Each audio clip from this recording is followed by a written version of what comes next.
వినోద్ గారు మాట్లాడిన తర్వాత మీరు మాట్లాడొచ్చు. వినోద్ గారు గుడ్ మార్నింగ్. గుడ్ మార్నింగ్ అమ్మా. ఎస్ వినోద్ గారు, ఈ రోజు కేటీఆర్ విచారణకు హాజరు కాబోతున్నారు ఫోన్ ట్యాపింగ్ విషయంలో. సో ముందుకు వెళ్తుందని అనుకుంటున్నారా? మరి కేటీఆర్ అన్నట్లుగానే నిజంగానే ఇది డైలీ సీరియల్ లాగా లాగుతున్నారే తప్ప దీనికి సంబంధించి ఒక కొలిక్కి వచ్చే ఛాన్సెస్ ఉన్నాయని మీరు అభిప్రాయపడుతున్నారా? ముందుగా జీ తెలుగు ప్రేక్షకులకు, యాజమాన్యానికి మరియు నాకు ప్యానల్ సభ్యులకు గుడ్ మార్నింగ్ అండి. గుడ్ మార్నింగ్, చెప్పండి.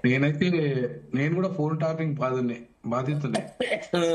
2015 నేను ఎంపీగా పోటీ చేశాను. ఫస్ట్ టైం తెలంగాణ గవర్నమెంట్ వచ్చిన తర్వాత నేను మొత్తం కమ్యూనిస్టు పార్టీల బలపరిచిన అభ్యర్థిగా పోటీ చేశాను. ఫోన్ ట్యాపింగ్ జరిగిందని నేను పిటిషన్ ఇచ్చాను. నేను దాని మీద చర్యలేం తీసుకోలేదు. నేను డైరెక్ట్ గా లైవ్ లోనే మాట్లాడాను.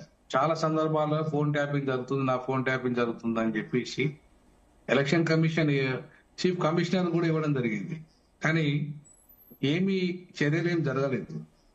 సో ఫోన్ ట్యాపింగ్ జరిగింది అనేది వాస్తవం. ఫోన్ ట్యాపింగ్ చేయాల్సిన అవసరం ఏంటిది?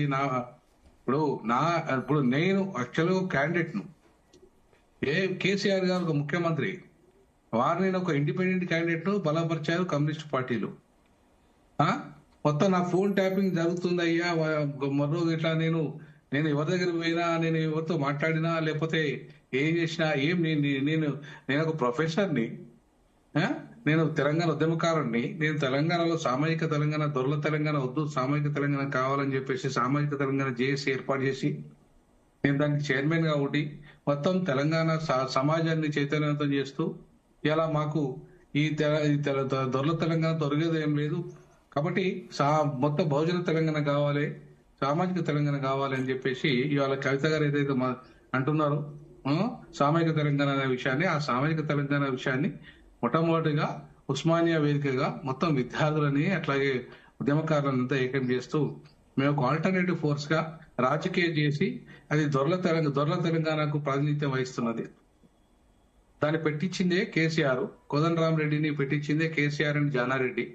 సో కాబట్టి వీళ్ళిద్దరు రేపు మొత్తం ఆధిపత్య కులాల చేతుల్లోకి తెలంగాణ తీసుకుపోతారు, సంపదను దోపిడీ చేస్తారు వీళ్ళు.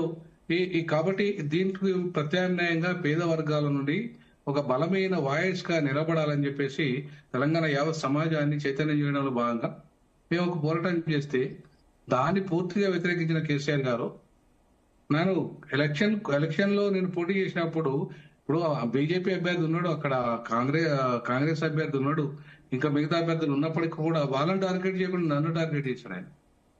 నా పేరు స్వయంగా చాలా సందర్భాలు తీసుకున్నాడు ఎలక్షన్ క్యాంపెయినింగ్ 2015లో. సో కారణం ఏంటి అంటే నేను కేసీఆర్ గారి యొక్క ఆధిపత్యాన్ని, కేసీఆర్ గారి యొక్క దోపిడీ విధానాలని, లేదంటే దొరల యొక్క ఆధిపత్యాన్ని తెలంగాణలో నేను ప్రశ్నించిన కారణంగా ఆయన నా మీద ఫోన్ ట్యాపింగ్ చేయించి ఎక్కడ కూడా నాకు ఓట్లు పడకుండా పెద్ద ఎత్తున జరిగింది. అంటే నేను పెద్ద బలవంతుని ఏదో కాదు. అంటే నాలాంటి చిన్న వ్యక్తి మీద, అంటే ముఖ్యమంత్రి తలుచుకుంటే ఎవరైనా చేయించవచ్చు అనేది ఒక ఎగ్జాంపుల్ చెప్పడం. ఇంత పెద్ద ఇష్యూని మరి ఇంతవరకు కొలిక్కి రావట్లేదు. ఇందాక వెంకటరెడ్డి గారు కూడా ఒక మాట అన్నారు, వచ్చి 2 ఏళ్ళు అవుతుంది, ఇంతవరకు కాస్త ముందుకు కూడా వెళ్ళలేదని. మీరు కూడా ఇందులో మీరు అన్నట్లు మీరు కూడా బాధ్యతలు ఉన్నప్పుడు మరి ఇది 2 సంవత్సరాల నుంచి లాగ్ అవుతుందని మీరు కూడా అదే అనుకుంటున్నారా? లేదంటే ఈ రోజు కేటీఆర్ వచ్చారు కాబట్టి ఎంతో కొంత ముందుకు వెళ్తుంది అనుకుంటున్నారా? ఇదంతా అగ్రవర్ణ రాజకీయ పార్టీలు ఆడుతున్న రాజకీయ క్రీడ. ఇదంతా ఏంటంటే ఇవాళ ఈ పార్టీలన్నీ కూడా వాళ్ళ చేతుల్లోనే ఉన్నాయి. కాబట్టి ఎవరి మీద అంత శిక్షలు వేసుకొని జైల్లో పంపించుకోరు.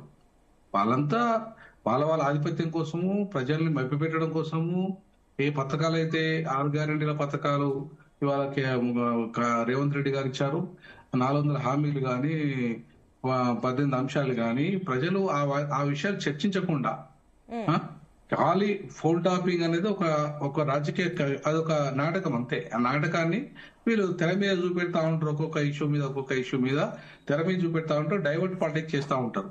అంటే మీరు అన్నట్లు కవిత కూడా అన్నట్లు ఇది డ్రామాలు తప్ప ఏమీ లేదంటారు. అంతే కదండి. ఇప్పుడు డ్రామా కాకపోతే వెంకటరెడ్డి అని చెప్పినట్టుగా ఎందుకు ఎఫ్ఐఆర్ బుక్ కాలేదు? ఎందుకు ఒక కేసులో ఎఫ్ఐఆర్ బుక్ కాలేదు? ఎఫ్ఐఆర్ బుక్ అయితే కదా అరెస్ట్ అయ్యేది. అరెస్ట్ ఎప్పుడైతారండి? ఎఫ్ఐఆర్ బుక్ అయితే అరెస్ట్ అవుతారు.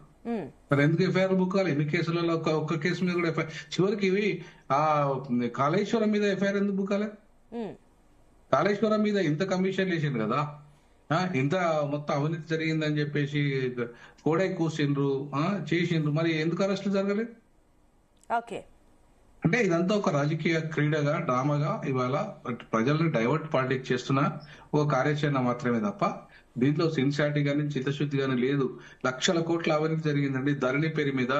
ధరణి పేరు మీద లక్షల కోట్ల అవినీతి జరిగింది. భూములు 24 లక్షల ఎకరాల ఇవాళ ప్రభుత్వ భూములు, అంటే గవర్నమెంట్ ఇచ్చిన భూములని ఇవాళ మొత్తం 20 లక్షల ఎకరాలంతా కబ్జా గురైపోయినాయి. మొత్తం అమ్ముకున్నారు, మొత్తం ఇష్టారాజ్యంగా చేసిండ్రు. మరి దాని మీద ఎందుకు స్ట్రిక్ట్ వేయలేదండి? దాని మీద ఎందుకు విచారణ చేపట్టలేదు? దాని మీద ఎందుకు కమిషన్ వేయలేదు? అట్లీస్ట్ రిటైర్ చేసి చేత అదంతా పేద బడుగు బలైన వర్గాలదే కదా భూములన్నీ. ఇలా ఈ ఆఫ్టర్ ఆల్ లక్ష కోట్ల వ్యవహారం అని కాళేశ్వరం విషయంలో వేసిన సెట్ గానీ, లేదంటే కాళేశ్వరం విషయంలో వేసిన కమిషన్ గానీ ఎందుకు ఈ భూముల విషయంలో వేయలేదు? ధరణి మీద అత్యంత దుర్మార్గంగా ఇవాళ దోపిడీ జరిగింది ధరణి పేరు మీద. ఇప్పుడు భూభారతి వచ్చింది. భూభారతి వచ్చిన తర్వాత కూడా ఏం పెద్దగా ఒరగబెట్టింది ఏం లేదు, చేసింది ఏం లేదు. ఇవాళ చాలా స్పష్టంగా లక్షల కోట్ల అవినీతి, ఒక లక్షల కోట్ల అవినీతి చేతులు మారింది ధరణి పేరు మీద. దాని మీద ధైర్యం ఉంటే రేవంత్ రెడ్డి గారు ఎందుకు వేస్తాడండి కమిషన్? ఏమనండి, ఖచ్చితంగా ఏమనండి. మాలాంటి వాళ్ళని ఇప్పుడు నేను ఒక ఆర్పీఐ పార్టీ అధ్యక్షునిగా ఉన్నా, మేము స్వాగతిస్తాం దాన్ని. ఏమనండి, పేదలకు భూములు పంచమనండి. ఎందుకు పంచలేదండి? 3 ఎకరాల భూమి దళితులకు 3 ఎకరాలు ఇస్తానన్న భూమి ఏది ఎంత పంచిండండి? దాని మీద ఎందుకు మాట్లాడట్లేదు రేవంత్ రెడ్డి గారు? ఎన్ని భూములు పంచిండు, ఎంతమందికి పంచిండు, ఎంత డబ్బు ఖర్చు అయింది, మరి ఇంకా భూములు పంపకంలో జరిగిన అవకతవకలు ఏంది, ఎందుకు పంచలేదు అని చెప్పేసి చేయమనండి. వాళ్ళు చెప్పారు కదా, వాళ్ళు చెప్పారు కదా, రైతు డిక్లరేషన్ చెప్పారు కదా, మేము వస్తే మొత్తం యాజమాన్య హక్కులు కల్పిస్తామని చెప్పాడు కదా. ఎవరికి? పేదలకి. ఈ వీటి మీద విచారణ చేపడతామన్నాడు కదా, మన అసైన్ భూముల మీద, ఏదైతే భూ కుంభకోణాల మీద. ఏది చేయమనండి, దమ్ముంటే ధైర్యం ఉంటే చేయమనండి. ఆ విషయాలు, పేదలకు సంబంధించిన అంశాలు చర్చకు రాకుండా, అసలు వాళ్ళు ఇచ్చిన హామీలు నెరవేర్చకుండా ఇవాళ అంత డైవర్ట్ పాలిటిక్స్ తప్ప దీంట్లో ఒరిగేది పెట్టేది ఏం లేదు. ప్రజలకు, తెలంగాణ ప్రజలకు అర్థమైపోయింది. రేవంత్ రెడ్డి కూడా ఈ సామాన్యులకు సంబంధించిన న్యాయం చేయడం